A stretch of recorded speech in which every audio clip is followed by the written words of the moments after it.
my channel. Let's give me some light here. How you guys doing today?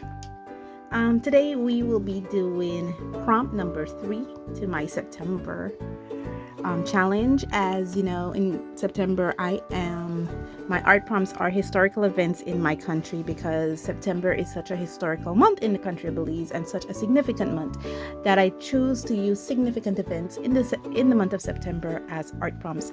And today we are doing the Queen of the Bay. Now, I've already explained all this in video 1, so now let me quit my blabbering and get to the coloring. Okay, let's get this started. I started first with E59, E57, and I wanted to make my Queen of the Bay a dark-skinned girl. Belize has so much different culture, so much ethnicity. The Queen of the Bay doesn't necessarily have to be Creole like me. It could be a Garifuna or Hispanic person, or even an East Indian person, but I wanted her to kind of look like me, and so I made her a dark-skinned girl. And so now I'm going in there with E57, I believe. And what I have found is that the Queen of the Bay had basically the same colors. Like, their crown is this deep red and gold, and they have their scepter, which is gold, and then they have the cape, which is this deep red cape. And the Queen of the Bay normally wears this beautiful big flowy white ballroom gown on the day of the coronation. I believe on the day that they won the pageant, they can basically use whatever colors, but on the day of the coronation they're usually in white.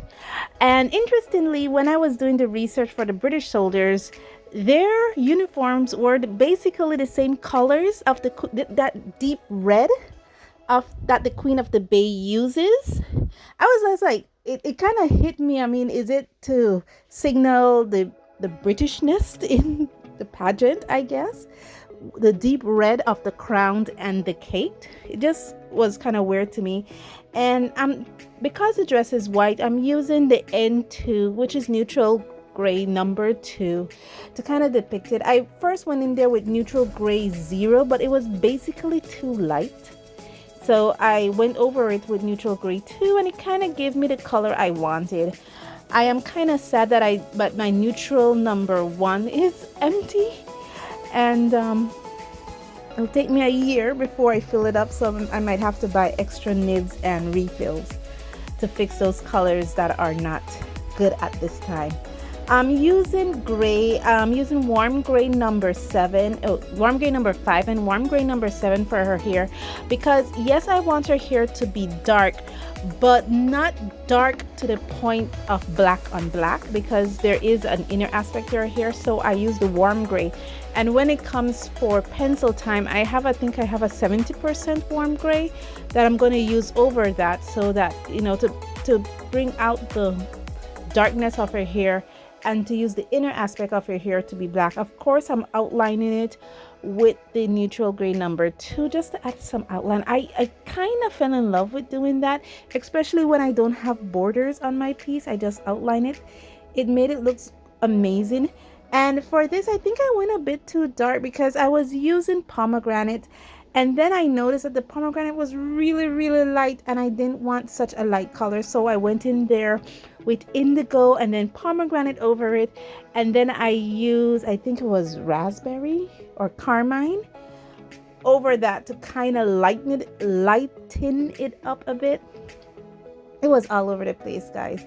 But for the outer aspects of the cape, I only use the carmine just to kind of darken it a bit, and the indigo in the deep areas, because this is where I think I was using the warm gray 70% to really darken her hair. And for the inner aspect of her hair, I actually went in there with black, so it could show that that's the inner aspect of the hair.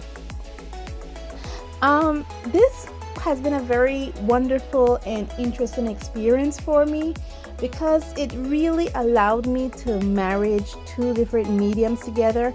And yes, many artists well before me and many artists after me will be doing this exercise, But for someone like me who haven't really done it before, it has been a blast. Now guys, I will not be doing an end piece for this.